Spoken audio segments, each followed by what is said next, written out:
with Doug in his greenhouse, and we're talking about these two soft cane dendrobiums. It's not actually their time to shine, meaning their flowering season, but there's some important lessons that we can learn from looking at these two plants right now, right? So first of all, this one, what's going on at the top section of this soft cane dendrobium?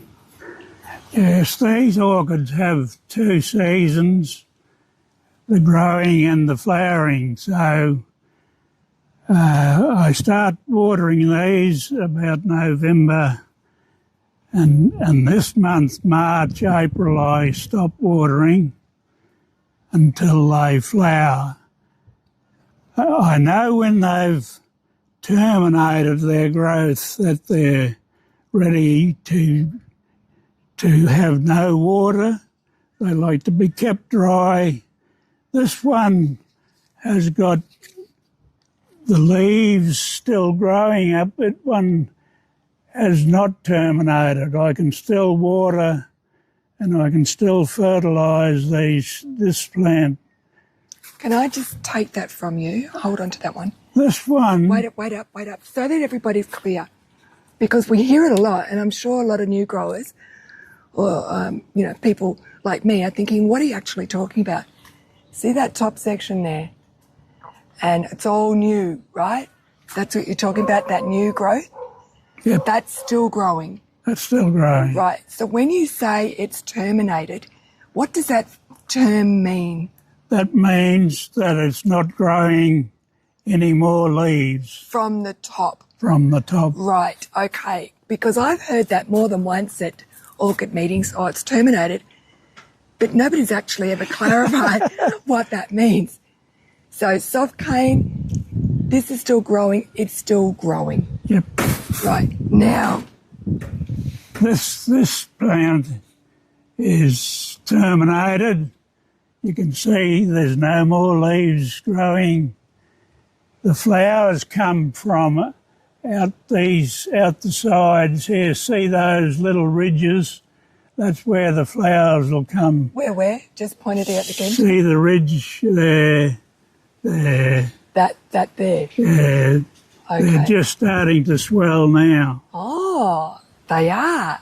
Now I'm learning from the master. It's so much easier to recognise. Here, I'll show you. See this section? That's it there. Yep. And it's starting to swell. So that's the flower. Yep. How cool is this? Learning every day. All right, so it terminated. This one's still going. So right now, do you still water the one that's growing? No water. No water, that's it. Rainwater doesn't seem to matter. Right. But no water and no fertiliser. That seems so harsh, but clearly that's the conditions that these orchids grow in. Yeah. I do give them a little bit of potassium nitrate. Potassium enhances flowering. Potassium nitrate. When do you do that? Now. And then that's it? That's it, yeah. I give them 2 or 3 fertilisers with potassium nitrate, and that makes sure they get big flowers and plenty of flowers. Have you heard that before? I haven't. I think that's a secret tip. See, he always laughs when he gives up a secret tip. Thank you, Doug, for sharing that. All right, so I can see now the swelling here, and that's occurring all the way down that cane, so that's going to flower well, right? Yep. So this one is a little bit behind that one. That's all that it is. Yep. Yeah. These will drop the leaves.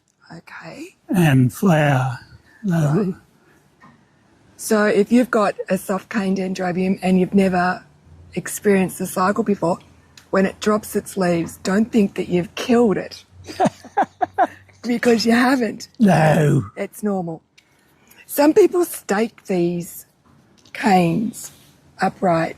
Should we do that, or is it okay just to let them hang? Yeah. So stake them up. We stake them.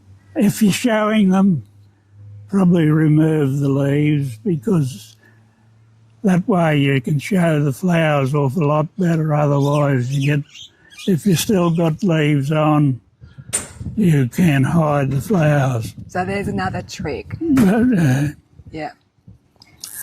If you're not growing them to show them at your orchid society. and if you want to remove these without damage, Yeah, can you show us just the trick? hold that, Sharon. Get the middle of the plant with your fingers, and they would just come off easily. Divide it. Can I have a go? Yep. I won't do it with this one. Oh, yeah. So what Doug did, there's the leaf there. And I know that you did it, you pressured it from the centre. Yep. Right. Just split it in the middle. Split it in the middle. Pull it And pull it out, yeah. and pull it. How cool. Now I've been trained to remove leaves from a master orchid grower. I can never get it wrong again now, can I? So you do that. Do you do that before the flowers start forming?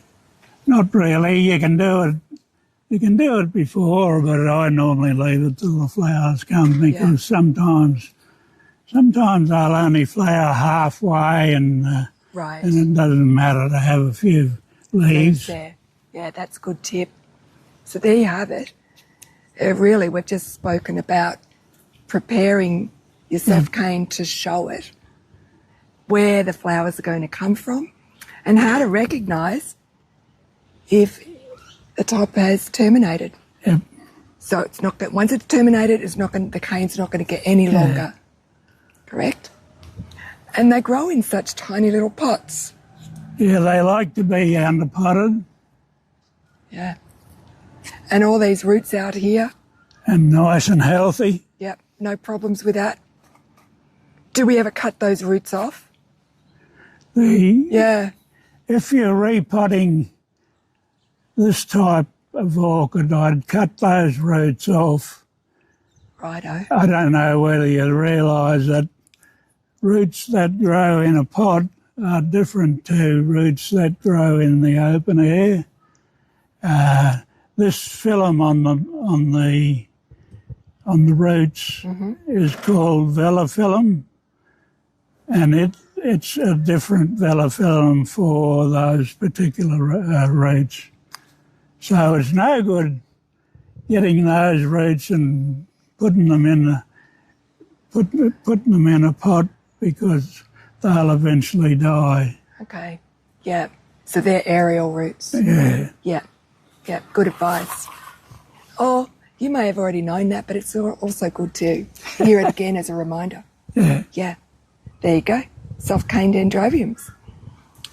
Thanks, Doug.